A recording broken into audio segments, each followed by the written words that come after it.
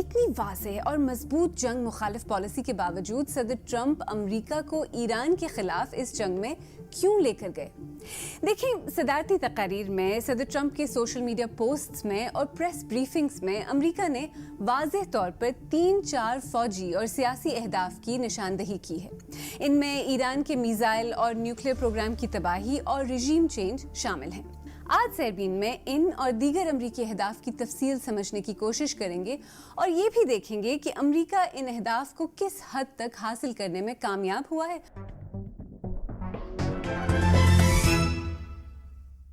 جیسا کہ ہم نے کہا، آج پروگرام میں ہم اس جنگ سے متعلق امریکی اہداف اور ان کی تفصیل کو سمجھنے کی کوشش کریں گے، لیکن آج سب سے پہلے آپ کو تہران لے چلتے ہیں۔ پچھلے کچھ دنوں میں تہران سے آنے والی خوفناک تصاویر اور ویڈیوز ہم سب دیکھ رہے ہیں۔ اس پروگرام کے سلسلے میں ہمارا رابطہ محمد جان حسین سے ہوا، جو کہ تہران میں مقیم ایک پاکستانی صحافی ہیں۔ انہوں نے وہاں سے ہمیں یہ سنیپ شاٹ بھیجا ہے۔ اگر ہم بات کریں ریڈ کرسنٹ سوسائٹی کے نمبرز کی، تو نہ صرف پولیٹیکل اور ملٹری ٹارگٹس جو ہیں وہ نشانہ بنائے گئے ہیں امریکہ اور اسرائیل کی طرف سے، بلکہ 22,000 سے زیادہ سویلین یونٹس کو جو ہے وہ نقصان پہنچا ہے، جس کے اندر 17,000 سے زیادہ ریزیڈینشیل بلڈنگز ہیں، جس کے اندر فار ایگزامپل اگر ایک آفیشل کسی بلڈنگ میں رہتا ہے تو اس کو نشانہ بنایا جاتا ہے، اور پھر وہ ڈبل ٹیپ سٹرائکس کے تھرو وہ پوری بلڈنگ جو ہے وہ اس کے اندر جتنے بھی لوگ ہوتے ہیں وہ ہمیں نظر آیا ہے کہ ان لوگوں کی جانیں گئی ہیں ایسے واقعات کے اندر۔ اور اس کے ساتھ ساتھ ہمیں نظر آتا ہے کہ مختلف بینکس کے اوپر کل رات کو فار ایگزامپل بینکس کے اوپر حملے کیے گئے ہیں، اور اس کے علاوہ جنرل سکوائرز کے اوپر، آزادی سکوائر فار ایگزامپل جب ریلی ہو رہی تھی تو اس کے پاس ہمیں بامبنگ رپورٹ ہوئی اور آپ کو نظر بھی آئی، فردوسی سکوائر فار ایگزامپل اس کے اوپر بھی بامبنگ ہوئی۔ اس کے علاوہ کشم کے اندر ایک ڈی سیلینیشن پلانٹ جو کہ بہت کرٹیکل تھا 30 گاؤں کی سپلائی، واٹر سپلائی کے لیے، اس کو بھی جو ہے وہ بہت بری طریقے سے نشانہ بنایا، تو 30 ولیجز جو ہے بھی اس وقت پانی کی قلت محسوس کر رہے ہیں۔ لیکن ایرانی عوام کا جو ریزالو ہے وہ ہمیں نظر آتا ہے کہ فار ایگزامپل ریسٹورینٹس کھلے ہوئے ہیں تو لوگ جا رہے ہیں، ریلیز کے اندر لوگ پارٹیسپیٹ کر رہے ہیں، آفیسز کے اندر لوگ جا رہے ہیں، پارکس کے اندر جو ہے وہ گھوم رہے ہوتے ہیں، اسکولز کافی حد تک آن لائن شفٹ ہو چکے ہیں، کیونکہ ظاہر ہے نارمل تو نہیں ہے حالات۔ دیکھیں، اسرائیل پچھلی کئی دہائیوں سے ایران کے خلاف جنگ کی باتیں اور منصوبہ بندی کرتا رہا ہے، دھمکیاں دیتا رہا ہے۔ امریکہ کے سابق وزیر خارجہ اینٹنی بلنکن نے حال ہی میں ایک انٹرویو میں کہا کہ اسرائیل نے صدر اوباما پر ایران کے خلاف فوجی کارروائی کرنے کے لیے دباؤ ڈالنے کی کوشش کی تھی، اور کہا تھا کہ اگر امریکہ نے حملے نہیں کیے تو اسرائیل خود ایران پر حملہ کر دے گا۔ بلنکن کے مطابق صدر اوباما نہیں مانے اور ایران کے ساتھ ڈیل کرنے کے لیے جنگ کی جگہ مضبوط سفارت کاری پر زور دیتے رہے۔ اس بار بھی اس جنگ کے پیچھے اسرائیل کے ہونے کی باتیں ہو رہی ہیں، اور اس پر پروگرام میں آگے چل کر تفصیل سے بات کریں گے، لیکن آئیں سب سے پہلے ایران پر امریکی جنگ کے ڈکلیئرڈ یعنی اعلان شدہ اہداف پر بات کرتے ہیں۔ ایران کے بیلسٹک میزائل پروگرام کو تباہ کرنا امریکہ کا سب سے اہم ہدف ہے۔ خود صدر ٹرمپ کہہ چکے ہیں کہ اس جنگ کا پہلا ہدف ایران کے میزائل کے ذخیرے اور پروڈکشن انفراسٹرکچر کو تباہ کرنا ہے۔ خیر، یہاں ایک سوال جو ذہن میں آتا ہے وہ یہ ہے کہ ایران کا میزائل پروگرام امریکہ کے لیے اتنا اہم کیوں ہے؟ They've already developed missiles that can threaten Europe and our bases overseas, and they're working to build missiles that will soon reach the United States of America.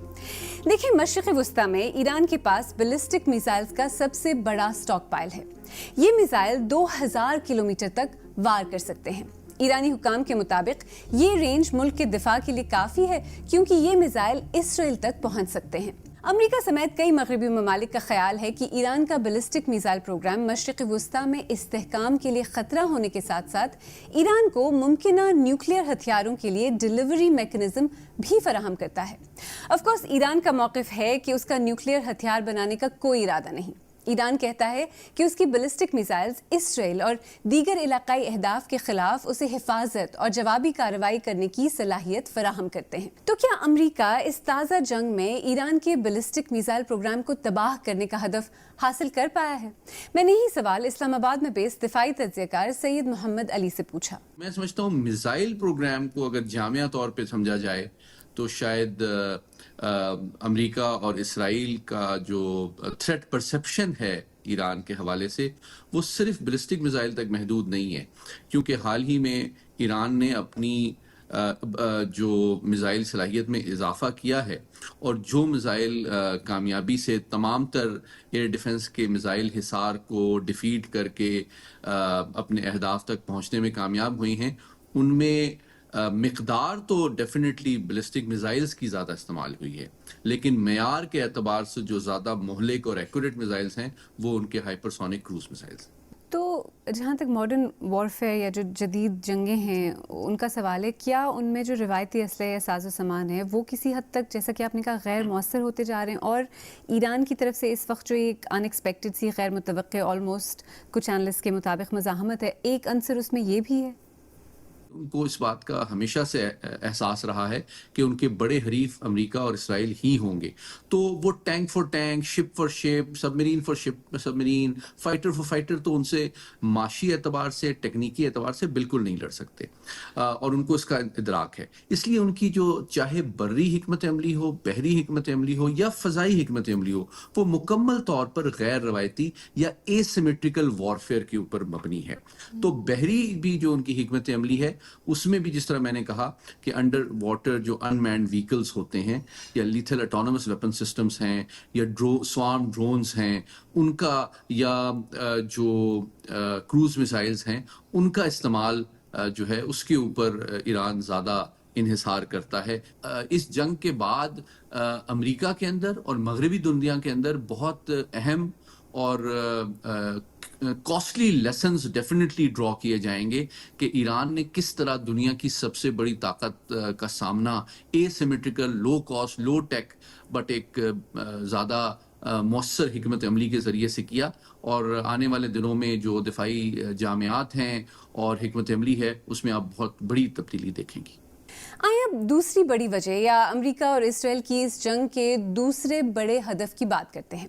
Iran میں رژیم چینج، یعنی وہاں کی حکومت کا تختہ الٹنا اور وہاں کے طرز حکومت کو بدلنا۔ ویسے تو بطور ہدف اس آبجیکٹو کو جنگ کے آغاز میں واضح الفاظ میں پیش نہیں کیا گیا تھا، لیکن مارچ کے شروع کے ہی دنوں میں امریکی بریفنگز میں رژیم چینج کو ایک ڈیزائرڈ پولیٹیکل آؤٹ کم، یعنی ایک مطلوبہ سیاسی نتیجے کے طور پر پیش کیا جانے لگا۔ ویسے تو ایران پر ان تازہ حملوں سے پہلے ہی امریکہ اور اسرائیل ایرانی عوام پر زور دیتے رہے ہیں کہ وہ آگے بڑھ کر اپنی حکومت کا تختہ الٹ دیں، لیکن ایران میں فی الحال ایسا ہوتا نظر نہیں آ رہا۔ ماہرین یہ بھی کہتے ہیں کہ ایران کے خلاف یہ جنگ پہلے ہی امریکہ میں کافی غیر مقبول ہے۔ اگر امریکی فوجیوں کو زمینی کارروائی کے لیے ایران بھیجا گیا تو اس سے اس جنگ کی اور صدر ٹرمپ کی مقبولیت مزید متاثر ہوگی۔ اور جہاں تک رژیم چینج کے بارے میں ایرانیوں کی رائے کا سوال ہے تو یہ مجموعی طور پر منقسم نظر آتی ہے۔ اگر ایک طرف ایران کے اندر اور باہر حکومت مخالف مظاہرے نظر آتے ہیں تو وہیں دوسری طرف خاص طور پر ایران کے اندر بہت بڑی تعداد میں لوگ حکومت کی حمایت میں سڑکوں پر بھی نکلے ہیں۔ انفیکٹ ایران کے رہبر اعلیٰ علی خامنئی کی اپنے خاندان سمیت اسرائیلی حملے میں ہلاکت کے بعد مبصرین کے خیال میں ایران کی موجودہ حکومت کی حمایت میں اضافہ ہوا ہے۔ تو میری نظر میں اب جتنی یونٹی ہے، میرے کافی ایسے خود کے جاننے والے ہیں، کچھ دوست احباب ہیں جو بہت زیادہ اپوزیشن ویو پوائنٹس، مطلب strict opposition view point hold رکھنے والے ہیں، اور انہوں نے جب مجتبیٰ خامنئی کا فار ایگزامپل الیکشن ہوا تو میں آپ کو مثال دوں، صرف اس ضد میں کہ ڈونلڈ ٹرمپ نے کہا کہ مجتبیٰ خامنئی کو نہیں آنا چاہیے، صرف اس ضد میں کافی اپوزیشن کے لوگوں کو میں جانتا ہوں جنہوں نے خوشی سے قبول کیا اور سیلیبریٹ کیا مجتبیٰ خامنئی کا آنا، کیونکہ ایرانی یہاں پہ فورن انٹرفیئرنس کو بہت زیادہ جو ہے وہ ناپسندیدہ طریقے سے دیکھتے ہیں، اور وہ مانتے ہیں کہ اگر چینج ہونا چاہیے تو آرگینکلی ہونا چاہیے، اور اینڈ نو ڈاؤٹ ہو سکتا ہے ابھی بھی کچھ لوگ ہوں جو یہاں پہ کوٹ ان کوٹ رجیم چینج چاہتے ہوں، لیکن میرے خیال میں وہ ایک بہت ہی چھوٹی مائنورٹی میں ایگزسٹ کرتے ہوں گے لوگ، کیونکہ عام عوام جو ہمیں نظر آتی ہے روڈوں پہ باہر نکلتی ہوئی روزانہ کی بنیاد پہ، وہ بالکل حیران کن ہے۔ تو اگر امریکہ کے زاویے سے دیکھیں، کیا اس جنگ نے رژیم چینج اچیو کرنے کے بجائے اسے مزید مشکل بنا دیا ہے؟ میں نے اس بارے میں لیورپول یونیورسٹی سے منسلک ڈاکٹر ایاز ملک سے بات کی۔ باہر سے آپ کے اوپر کچھ مسلط ہوتا ہے اس طرح کی جنگ، تو اندر کے سماجی جو تضادات ہیں اور سوالات ہیں وہ سپریس ہو جاتے ہیں، اور یہ بات بالکل ٹھیک ہے کہ جو ایک بے چینی بھی ہے ایران میں حکومت کے خلاف اور اسلامی جمہوریہ کے خلاف، اور اس کی بہت ساری وجوہات ہیں، اس میں سینکشنز بھی ہیں، اس میں اندرونی جو کرپشن ہے، داخلی کرپشن ہے، اور جو ایک جبر کا اور اس کا جو استبداد کا جو برا ماحول ہے وہ بھی ہے. لیکن یہ بات ہے کہ باہر سے آپ جنگ کریں گے تو یہ تمام اندر کے تضادات جو ہے وہ سپریس ہو جاتے ہیں، اور رجیم چینج کا معاملہ ہو ہی نہیں سکتا کیونکہ ایران کی ریاست بہت اسٹرانگ ہے. ایران کی ریاست کی اپنی ایک لیگیسی ہے، کیونکہ دیکھیں نا وہ ایک انقلابی ریاست ہے، وہ انقلاب سے پیدا ہوئی ہوئی ریاست ہے. اس کے ذریعے اس کی جو ریاست کے اسٹرکچرز ہیں وہ بہت اسٹرانگ ہیں، اور وہ اس قسم کی جنگ کے لیے پچھلے 10-20 سال سے کم از کم تیاری کر رہے ہیں. تو انہوں نے جو اپنے کمانڈ اسٹرکچرز ہیں وہ ڈی سینٹرلائز بھی کر رکھے ہیں، اور ایران کی جو اسلامی جمہوریہ ہے اور جو ریاست ہے اس کے لیے ایک ایگزسٹینشیل جو ہے نا وہ جنگ ہے، ایک وجودیت پر ان کی اٹیک ہے. تو وہ اتنی آسانی سے معاملہ جو ہے نا یہ رجیم چینج تو بالکل امپاسبل ہے انلیس کہ یہ گراؤنڈ ٹروپس جو ہے وہ اتارنا شروع ہو. خیر، ایران کا نیوکلیئر پروگرام ایک عرصے سے دونوں ملکوں کے درمیان کشیدگی کی ایک بڑی وجہ رہا ہے. امریکہ کہتا ہے کہ ایران نیوکلیئر ہتھیار بنانے کی کوشش کر رہا ہے، لیکن ایران کا دیرینہ موقف ہے کہ اس کا جوہری پروگرام پرامن ہے اور اس کا نیوکلیئر ہتھیار بنانے کا کوئی ارادہ نہیں. آپ کو پچھلے سال جون میں ہونے والی 12 روزہ جنگ یاد ہے؟ تب بھی امریکہ اور اسرائیل نے یہی کہا تھا کہ وہ ایران کے نیوکلیئر پروگرام کو ختم کرنا چاہتے ہیں. انفیکٹ اس جنگ کے خاتمے کے بعد امریکہ اور اسرائیل نے کہا تھا کہ انہوں نے ایران کے نیوکلیئر پروگرام کو ناقابل تلافی نقصان پہنچایا ہے. تو کیا ان 6-7 ماہ میں ایران نے اس نقصان کی تلافی کر لی؟ کیا ایران واقعی نیوکلیئر ہتھیار بنانے کی صلاحیت کے قریب پہنچ چکا ہے؟ اگرچہ انہوں نے 60% تک یورینیم کو افزودہ کیا ہے اپنے انریچمنٹ پروگرام کے تحت، جس کا اعتراف جو ہے وہ انٹرنیشنل اٹامک انرجی ایجنسی کرتی ہے، اور تقریباً 400 کلو کے قریب ان کے پاس شاید جو 60% انرچ یورینیم کے ذخائر موجود ہیں، جو کہ امریکہ اور اسرائیل کی تشویش کا باعث ہیں. البتہ اس بات کا ثبوت کہ اس کو مزید انرچ کرنے کی لاسٹ ایئر جو جون میں حملہ کیا گیا تھا اس کے بعد سے کوشش کی گئی ہے کہ 60 سے، کیونکہ ایٹمی ہتھیار بنانے کے لیے اس انریچمنٹ کے لیول کو 60 سے 90% پلس کے لیول پہ لے کے جانا ہے.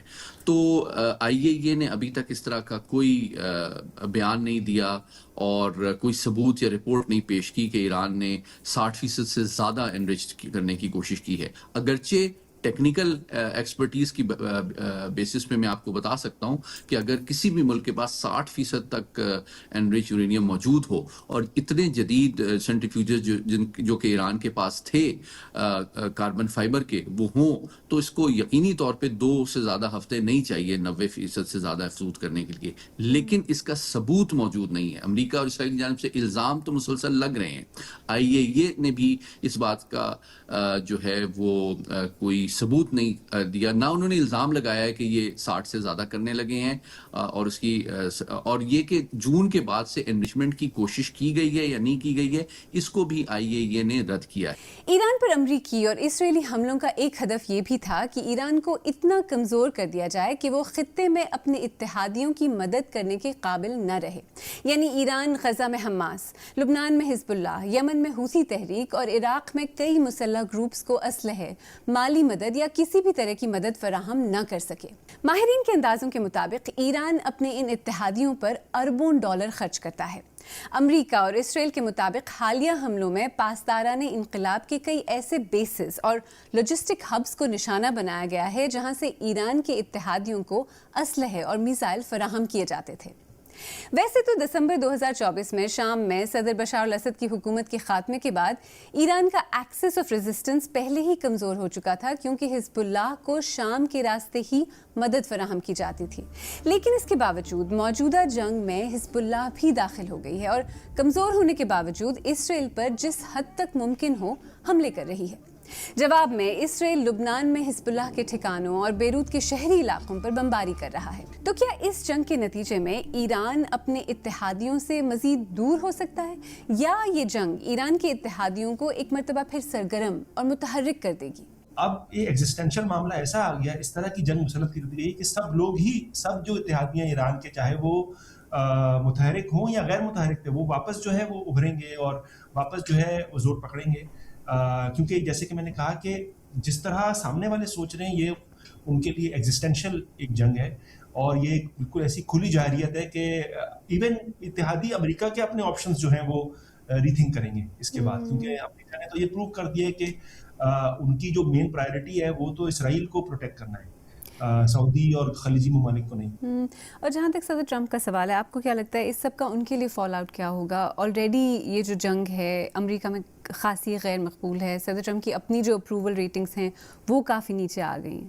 میرے خیال میں ٹرمپ انتظامیہ نے اور اوور آل یو ایس کی جو نیشنل سیکورٹی اسٹریٹجی ہے اس نے یہ کیلکولیشن کی ہے کہ وہ ایک ہٹ لینے کو تیار ہیں اکانومی کو اور سپلائی چینز کو اور سٹاکس کو، جو بھی وال اسٹریٹ پہ اس وقت جو معاملات چل رہے ہیں، in the long term supply chains کو اور اکنامک معاملات کو اپنی طرف ڈائیورٹ کرنے کے لیے، کیونکہ دیکھیں نا ایران پر جو اٹیک کا معاملہ ہے اس کی لانگ ٹرم اسٹریٹجی یہی ہے کہ ایک نمبر 1 اسرائیل کو خطے میں نارملائز کرنا، بہت پولیٹیکلی اور آئیڈیولوجیکلی اور معاشی طور پر، اور سپلائی چینز کو خاص طور پہ تیل اور گیس کی اس کو ایسٹ ایشیا سے، مشرقی ایشیا سے اور چین سے ڈائیورٹ کر کے امریکہ کی طرف واپس کرنا۔ تو مجھے یہ لگتا ہے کہ وہ یہ ہٹ لینے کو تیار ہے، ایک شارٹ ٹرم ہٹ لے کر لانگ ٹرم میں پورے خطے کی جو ریسٹرکچرنگ یہ کرنا چاہ رہے ہیں۔ اسرائیل بار بار کہہ چکا ہے کہ ایران اس کے لیے ایک ایگزسٹینشل تھریٹ، یعنی اسرائیل کے وجود کے لیے ایک بڑا خطرہ ہے۔ اسرائیل کی سیاسی اور فوجی قیادت بار بار یہ بھی کہہ چکی ہے کہ اس جنگ کا مقصد اس خطرے کو ختم کرنا ہے۔ ساتھ ساتھ وہ یہ بھی چاہتے ہیں کہ ایرانی عوام اپنی حکومت کے خلاف اٹھ کھڑے ہوں اور اس کا تختہ الٹ دیں۔ یہاں یہ بات واضح کرنا بھی ضروری ہے کہ جہاں امریکہ میں یہ جنگ خاصی غیر مقبول ہے، وہیں اسرائیل میں اس کارروائی کو بہت بڑی حد تک عوامی حمایت حاصل ہے۔ ماہرین کہتے ہیں کہ اسرائیل پچھلے سال دسمبر سے اس جنگ کی تیاری کر رہا ہے۔ انفیکٹ کچھ مبصرین تو یہ بھی کہتے ہیں کہ اسرائیل پچھلی کئی دہائیوں سے اس جنگ کی تیاری اور منصوبہ بندی کرتا رہا ہے اور امریکہ کو اس جنگ میں اپنے ساتھ شامل کرنے کی کوششیں بھی۔ یہ بات بھی سچ ہے کہ ایران نے کبھی بھی اسرائیل کو تسلیم نہیں کیا۔ 1979 کے اسلامی انقلاب کے بعد ایران نے فلسطینی تحریک کی شدید حمایت اور اسرائیل کی اتنی ہی شدید مخالفت کو اپنی فورن پالیسی کا اہم جز بنایا۔ اس کا ایک بنیادی اصول اسرائیل، جسے ایران صہیونی رجیم کہتا ہے، اس کے وجود کی مخالفت تھا، جس کی وجہ سے فلسطینی عوام اپنی ریاست سے محروم ہو گئے تھے۔ اسرائیل کے لیے یہ جنگ ایرانی حکومت کا تختہ الٹنے کی اس کی لانگ ٹرم اسٹریٹجی میں ایک اہم کڑی ہے۔ لیکن کیا اسرائیل واقعی ایران کو کمزور کرنے کا اپنا ہدف حاصل کر سکتا ہے؟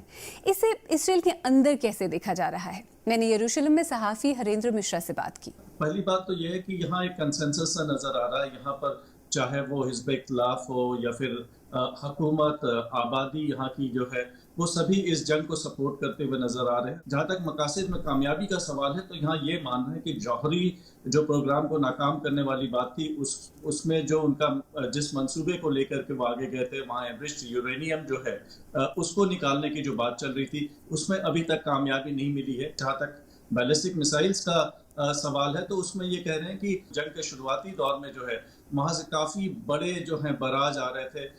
پہلے دن جو ہے تقریباً 100 وہاں سے بیلسٹک میسائلز جو ہے آگے گئے، لیکن اس کے بعد اب دیکھا جا رہا ہے کہ رفتار میں کافی نرمی آئی ہے اور پچھلے کئی دنوں سے تو 20 سے بھی کم جو ہیں بیلسٹک میسائلز یا پھر کلسٹر بامز بھی جو ہیں وہ اسرائیل پر ان سے حملہ ہوا ہے۔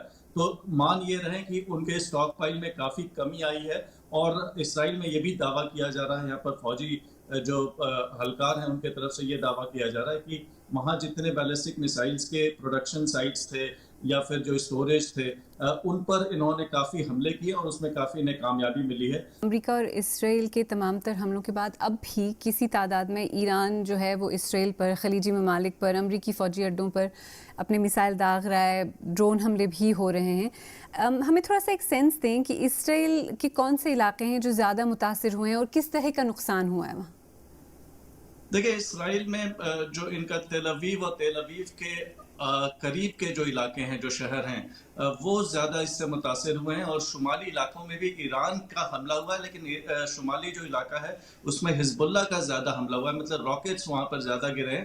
اور دراصل وہاں کی جو آبادی ہے، اسرائیل کی شمالی علاقے کی جو آبادی ہے، انہیں لگاتار شیلٹر میں رہنا پڑا ہے، کیونکہ وہاں پر جو الارم بھی آتا ہے وہ بڑا ہی شارٹ الارم ہوتا ہے، انہیں ایک منٹ کے اندر جو ہے لوگوں کو شیلٹر میں جانا پڑتا ہے۔ دیکھیں، اسرائیل کے اہداف اور مقاصد کسی حد تک واضح ہیں اور ان کی وجوہات بھی۔ اگر آپ ایک ریاست کو اپنے وجود کے لیے خطرہ سمجھتے ہیں تو آپ کا مقصد اسے کمزور کرنا، ختم کرنا ہی ہوگا، اور ایران کا بھی اسرائیل کے بارے میں کچھ ایسا ہی موقف ہے۔ امریکہ کے مقاصد اور اہداف کم واضح ہیں۔ ماہرین کے مطابق امریکہ کو ایران سے ایسا کوئی خطرہ نہیں تھا، امریکہ کے پاس ایسی کوئی انٹیلیجنس نہیں تھی جس کی بنیاد پر ایک خطرناک اور مہنگی جنگ کا جواز بنایا جا سکے۔ اور حقیقت تو یہ ہے کہ امریکہ کے لیے ایران میں رژیم چینج اور نہ ہی اس کے میزائلز اور نیوکلیئر پروگرام کو ختم کرنا آسان ثابت ہو رہا ہے۔ اپنے رہبر اعلیٰ کے قتل اور شدید بمباری اور نقصان اٹھانے کے بعد بھی ایرانی حکومت بیک فٹ پر نظر نہیں آتی۔ ایران سے اسرائیل اور خطے کے دیگر اہداف پر کیے جانے والے میزائل اور ڈرون حملے جاری ہیں، اور فی الحال ایسا لگتا ہے کہ امریکہ اس واضح اور یقینی فتح سے دور ہے جس کی اسے امید تھی۔ تفصیلی تجزیہ پیش کر رہی تھی عالیہ نازکی۔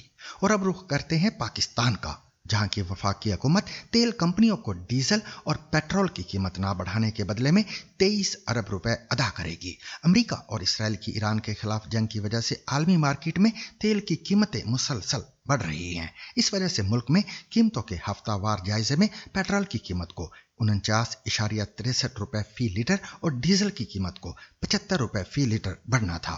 پاکستان کی وزارت توانائی کے پیٹرولیم ڈویژن نے کہا کہ عالمی مارکیٹ میں قیمتوں میں اضافے کے باوجود وزیر اعظم نے ہائی سپیڈ ڈیزل اور پیٹرول کی قیمتیں برقرار رکھنے کی منظوری دے دی ہے۔ پیٹرولیم ڈویژن کے مطابق ملک کی اور عالمی مارکیٹ کی قیمتوں میں جو فرق آئے گا وہ حکومت آئل مارکیٹنگ کمپنیوں کو ادا کرے گی۔ نوٹیفیکیشن میں کہا گیا ہے کہ 14 مارچ 2026 سے 20 مارچ 2026 تک کے عرصے کے لیے آئل مارکیٹنگ کمپنیوں کے پرائس ڈیفرنشل کلیمز یعنی PDC کا تخمینہ تقریباً 23 ارب روپے لگایا گیا ہے، جو آئل اور گیس ریگولیٹری اتھارٹی یعنی اوگرا ادا کرے گی۔ نوٹیفیکیشن کے مطابق اس مقصد کے لیے وزارت خزانہ نے کابینہ سے وزیر اعظم کفایت شعری فنڈ کے قیام کی منظوری حاصل کر لی ہے، جبکہ اقتصادی رابطہ کمیٹی سے 27.1 ارب روپے اس فنڈ میں منتقل کرنے کی منظوری بھی لے لی گئی ہے۔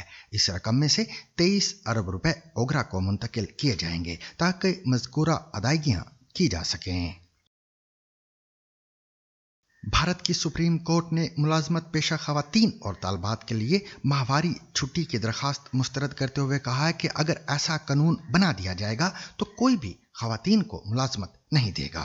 چیف جسٹس سوریہ کانت کی سربراہی میں سپریم کورٹ کے 2 رکنی بینچ نے کہا کہ لازمی چھٹی خواتین کو یہ سوچنے پر مجبور کر دے گی کہ وہ اپنے مرد ساتھیوں کے برابر نہیں، اور یہ ان کی ترقی کے لیے نقصان دہ ہوگا۔ واضح ہے کہ ماہواری کی چھٹی ایک ایسا معاملہ ہے جس میں انڈین معاشرے میں تقسیم نظر آتی ہے۔ جہاں کچھ لوگ ججوں کے خیالات سے متفق ہیں تو وہیں ایسے بھی لوگ ہیں جن کا ماننا ہے کہ 1 یا 2 دن کی چھٹی خواتین کو تکلیف دہ ماہواری سے نمٹنے میں مدد دے سکتی ہے۔ یاد رہے کہ انڈیا کی کچھ ریاستوں اور بعض بڑی نجی کمپنیوں نے اپنی خواتین ملازمین کے لیے ماہواری کی چھٹی متعارف کروائی ہوئی ہے۔ قانون کی ویب سائٹ لیو لا کی خبر کے مطابق سپریم کورٹ کی جانب سے یہ ریمارکس وکیل شلیندر ترپاٹھی کی طرف سے دائر کی گئی ایک درخواست کی سماعت کے دوران آئے ہیں، جس میں ماہواری کی چھٹی کے لیے قومی سطح پر پالیسی کا مطالبہ کیا گیا تھا۔ ترپاٹھی نے بعد ازاں خبر رساں ایجنسی IANS کو بتایا کہ انہیں امید تھی کہ ملازمت پیشہ خواتین کو ماہواری کی مشکلات سے نمٹنے کے لیے 2 سے 3 دن کی چھٹی ملے گی، تاہم ججز نے کہا ہے کہ اس طرح کی پالیسی متعارف کرانے سے خواتین کو کوئی فائدہ نہیں ہوگا، اور اس کی بجائے یہ صنفی دقیانوسی تصورات کو تقویت دے کر اور ان کی ملازمت پر اثر انداز ہو کر انہیں نقصان پہنچائے گا۔ ججز کا کہنا تھا کہ اس سے نجی شعبے میں لوگ خواتین کو ملازمت دینے سے ہچکچا سکتے ہیں۔ لیو لا کے مطابق ججز نے یہ بھی کہا کہ حکومت تمام سٹیک ہولڈرز کی مشاورت سے ماہواری کی چھٹی کی پالیسی لا سکتی ہے۔ عدالت کے ان ریمارکس نے ایک بار پھر ایسے موضوع پر روشنی ڈالی ہے جس نے انڈیا میں طویل عرصے سے رائے کو منقسم کر رکھا ہے۔ صحت عامہ کی ماہر اور وکیل سکریتی چوہان نے BBC کو بتایا کہ یہ کہنا کہ ماہواری کی چھٹی سے خواتین ملازمت کے لیے پرکشش نہیں رہیں گی کا یہ مطلب ہے کہ ججز ماہواری اور اس سے جڑے دقیانوسی خیالات کو ختم کرنے میں ناکام رہے ہیں۔ سامعین، 7ویں صدی عیسوی میں جب منظم طبی نظام نہیں تھا تو ایسے میں کچی اینٹ کی دیواریں اور کھجور کے تنوں